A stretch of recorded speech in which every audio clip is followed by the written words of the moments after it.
Hello champions. ഇന്ന് ഈ video കാണുമ്പോൾ നിങ്ങളുടെ മനസ്സിൽ എന്താണെന്ന് എനിക്കറിയില്ല. ചിലപ്പം എനിക്ക് നല്ലോണം പെർഫോം ചെയ്യാൻ പറ്റിയില്ല എന്നുള്ളതായിരിക്കാം, ചിലപ്പോൾ എനിക്ക് നല്ല മാർക്സ് കിട്ടില്ല എന്നുള്ളതായിരിക്കാം, അതുമല്ലെങ്കിൽ ഈ വർഷം മൊത്തം ഞാൻ വേസ്റ്റ് ആക്കിയല്ലോ എന്ന ഒരു സെൽഫ് ഡൗട്ട് ആയിരിക്കാം. എല്ലാവരും മുന്നോട്ട് പോകുന്നുണ്ട്, ഞാൻ മാത്രം എവിടെയൊക്കെയോ സ്റ്റക്കായി പോയി എന്ന് തോന്നുന്നുണ്ടായിരിക്കാം. Whatever it is, I see you and I'm really glad that you are here. ഈ വർഷം നിങ്ങൾക്ക് പ്രതീക്ഷിച്ച പോലെ ഒന്നും പെർഫോം ചെയ്യാൻ പറ്റിയില്ല, അതൊരു റിയാലിറ്റിയാണ്. പക്ഷെ നമ്മുടെ ബ്രെയിനിനെ കുറിച്ചൊരു കാര്യം പറഞ്ഞുതരാം. നമ്മുടെ ബ്രെയിൻ സർവൈവൽ മോഡിലായിരിക്കുമ്പോൾ നമ്മുടെ ഫോക്കസും മെമ്മറിയും എല്ലാം ഓട്ടോമാറ്റിക്കായി ഷട്ട് ഡൗൺ ആയിപ്പോകും. If you were stressed or scared this year, അതൊന്നും നിങ്ങളെ കൊണ്ട് പഠിക്കാൻ പറ്റാഞ്ഞിട്ടോ ഒന്നുമല്ല, നിങ്ങളുടെ ബ്രെയിനിന് പ്രഷർ ഹാൻഡിൽ ചെയ്യാൻ പറ്റാത്തത് കൊണ്ടാണ്. One bad year is a data point, not your destiny. ഒരു ചെടി ഒരു സീസണിൽ പൂത്തില്ലെങ്കിൽ നമ്മൾ പറയൂ അതൊരു ഫെയിലിയർ ആണെന്ന്? ഇല്ല, നമ്മൾ അതിന്റെ സോയിൽ ചെക്ക് ചെയ്യും, എൻവയൺമെന്റ് ചെക്ക് ചെയ്ത് നോക്കും, ഇല്ലേ? അതുപോലെ തന്നെയാണ് നിങ്ങളുടെ കേസും.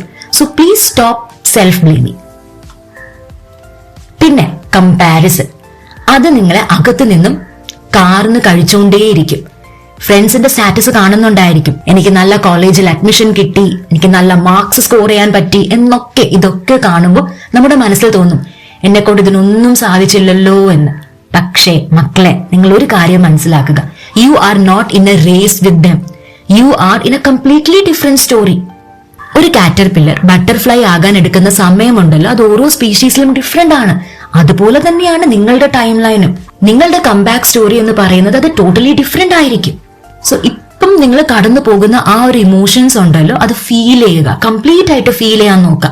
കരയാൻ തോന്നുന്നുണ്ടെങ്കിൽ കരയുക, ദേഷ്യപ്പെടാൻ തോന്നുന്നുണ്ടെങ്കിൽ ബി ആംഗ്രി. അതൊന്നും ഉള്ളിൽ അടക്കി വെക്കേണ്ട കാര്യം ഒട്ടും തന്നെയില്ല.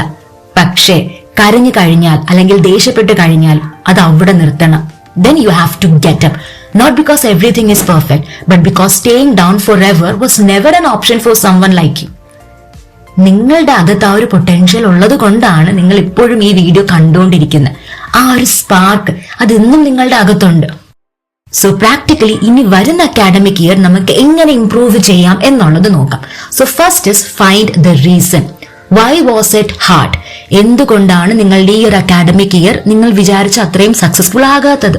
സ്റ്റഡി മെത്തേഡ്സിലാണോ നിങ്ങൾക്ക് പ്രോബ്ലം ഉണ്ടായത്, അല്ലെങ്കിൽ നിങ്ങളുടെ ഇമോഷണൽ ബാലൻസ് ആണോ, അല്ലെങ്കിൽ വീട്ടിലെ സിറ്റുവേഷൻ ആണോ, അല്ലെങ്കിൽ വേറെ എന്തെങ്കിലും സ്ട്രെസ് ആണോ? സോ ആ റീസൺ ആദ്യം ഐഡന്റിഫൈ ചെയ്യാൻ നോക്കാം, എന്നിട്ട് അതിന് സൊല്യൂഷൻ കണ്ടെത്താം. Talk to someone. നിങ്ങളുടെ പേരൻസോ ടീച്ചേഴ്സോ അല്ലെങ്കിൽ നിങ്ങളുടെ ബെസ്റ്റ് ഫ്രണ്ടോ, ഇവരോട് സംസാരിക്കുക. നിങ്ങളുടെ പേഴ്സണൽ പ്രോബ്ലംസ് ഒന്ന് ഓപ്പൺ അപ്പ് ആവുക. അഥവാ നിങ്ങൾക്ക് ആരോടും പറയാൻ തോന്നുന്നില്ല എങ്കിൽ ഈ കമന്റ് ബോക്സിൽ ടൈപ്പ് ചെയ്യുക, എന്നോട് ഷെയർ ചെയ്യുക. Don't carry this alone. ഇത് ഒറ്റയ്ക്ക് കൊണ്ടു നടക്കേണ്ട ആവശ്യം നിങ്ങൾക്കില്ല. The 15-minute rule. ഇതുവരെ പഠിക്കാൻ തോന്നിയിട്ടില്ല അല്ലെങ്കിൽ പഠിക്കാൻ ട്രൈ ചെയ്തിട്ടില്ല എങ്കിൽ നോ പ്രോബ്ലം, ഇന്ന് തൊട്ട് ഞാൻ 10 മണിക്കൂർ പഠിക്കും എന്നൊന്നും പറയേണ്ട ആവശ്യമില്ല. ഒരു 15 minutes മാത്രം പഠിച്ചു തുടങ്ങാം.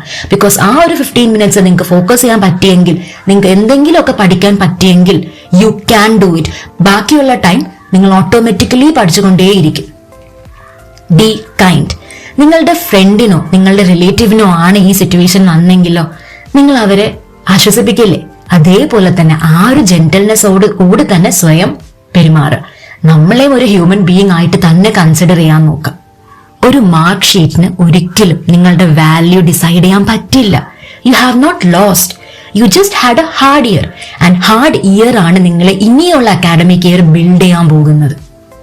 എനിക്ക് നിങ്ങളെ വിശ്വാസമുണ്ട്, യു ക്യാൻ ഡു ഇറ്റ്.